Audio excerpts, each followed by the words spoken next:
The young girl stood silently in a room full of corpses, staring off into the distance. She was in a trance, seemingly unaware of the carnage that had just unfolded around her. Some of the men were shot or stabbed or beaten. Others had no apparent cause of death whatsoever, but the young girl was unscathed.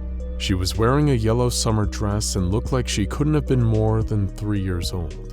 She awoke from her trance, still paying no heed to the violence in the room, and left. This is the story of SCP-053, the young girl. Her strange and terrifying life before containment, her thrilling capture, and the part she played in one of the most dangerous SCP Foundation cross-tests of all time. She had no name. The young girl could never spend enough time around someone to be given one. It was her terrible curse that she could never stay in one place for too long, or something truly awful would happen to everyone around her. She'd been drifting for years, but never grew to look older than a child. Her memories were long but formless, divided mostly into 10-minute increments. The young girl kept on moving. It was all she could do. In 1993, when the young girl had already been alive for a very long time, she found herself in Illinois after days of trekking on the roadside. She would scavenge what little food she needed from the trash and drink from lakes, rivers, or even puddles when she needed to. Deep down, the young girl knew that if she ever grew hungry or thirsty, she would not die.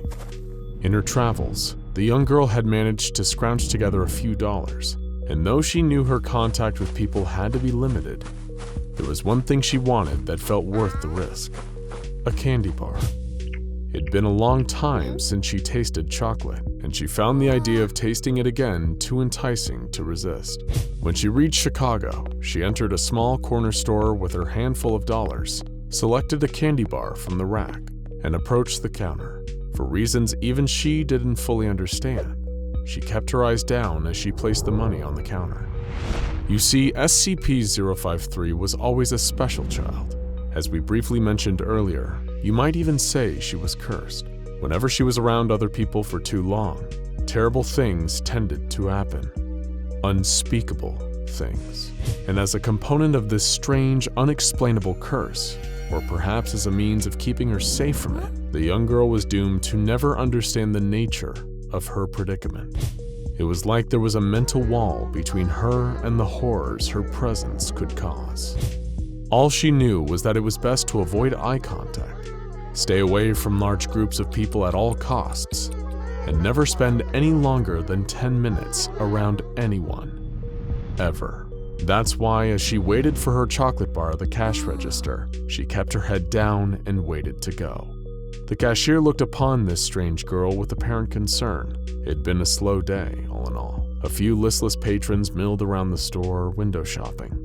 His brain was practically on autopilot until he saw this child.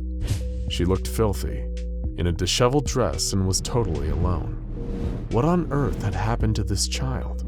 The more he looked at her, the more he sensed a creepy vibe exuding from her. Something about this girl was wrong. He spoke softly to her, introducing himself as Miles, and asking her where her mommy and daddy were. The young girl hesitated for just a few seconds too long for his liking, before simply saying that they were at home. Any parent who'd let their 3-year-old kid just wander around the south side of Chicago alone was either crazy, neglectful, or both. He asked her politely to remain in the store while he gave the police a quick call. He'd even let her have the candy bar for free while she waited. Immediately, the little girl became uncomfortable. She had already been in here for a few minutes now, and while Miles called the police, he expected her to wait around even longer. Again, she couldn't even tell you why she knew waiting around like this would be so dangerous, but she had a nagging, instinctual awareness that she needed to get out. Around the store, the few patrons still inside started to get a strange feeling, like someone was watching them. Soon, what seemed like mild paranoia was quickly becoming white-hot anger. Pure rage. They felt almost like they had to kill someone, but not just anyone. Someone particular.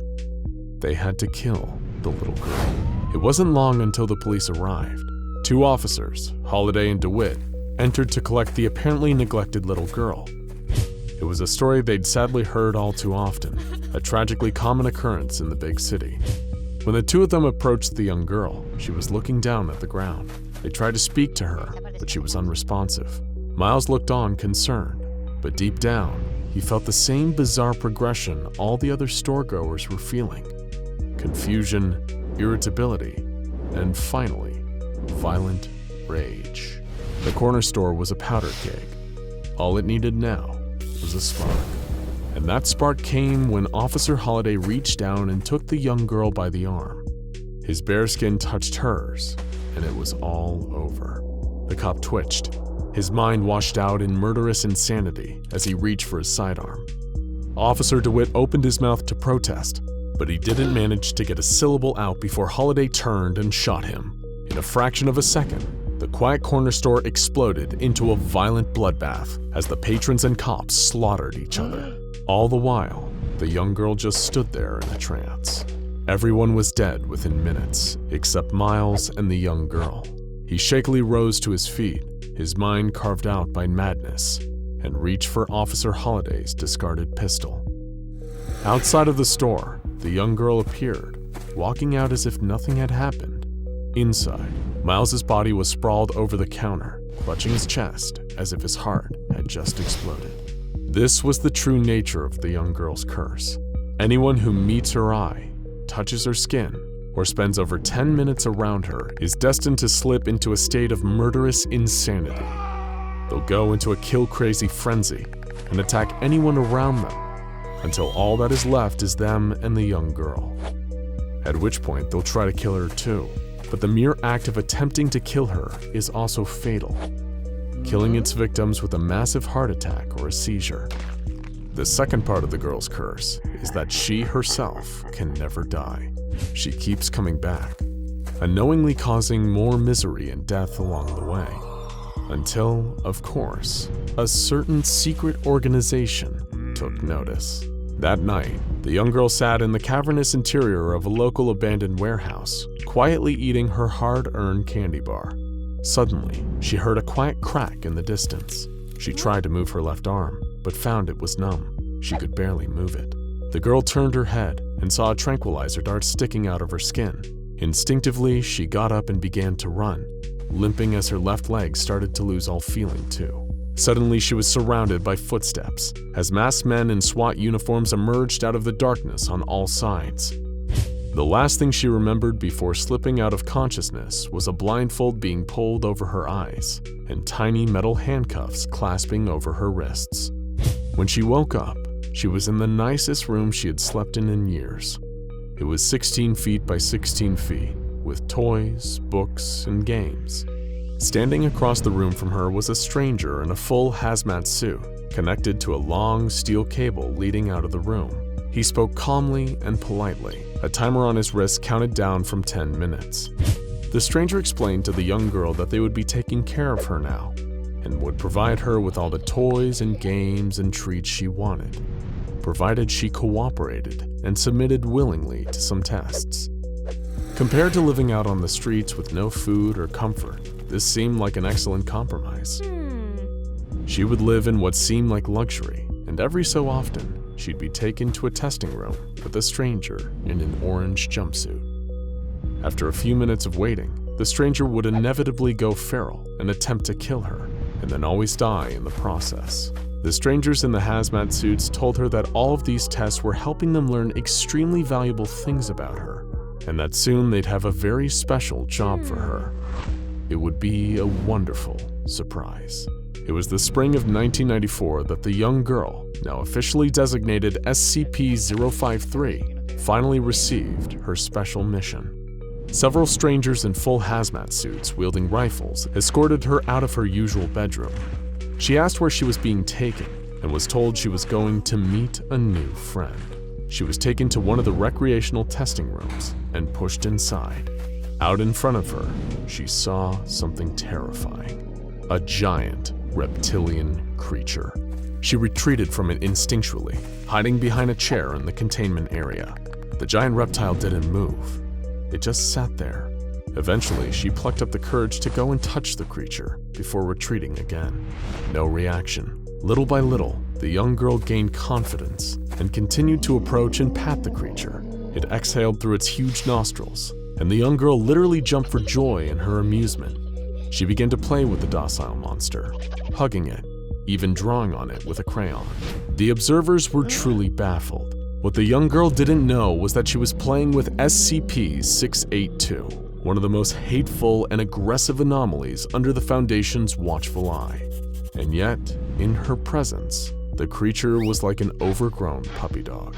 After the test phase, the young girl was removed from the hard-to-kill reptile's presence, immediately causing the creature to become violent and murderous once again. After being separated from her strange new friend, the young girl was seen crying for several minutes. According to all accounts, the young girl is eager to see her friend again someday, though considering the reptile killed several guards after their separation, the Foundation isn't eager to grant her that wish. SCP-053 was classified as Euclid and continues to be held in containment, with her toys, books, and games rotated out on a regular basis.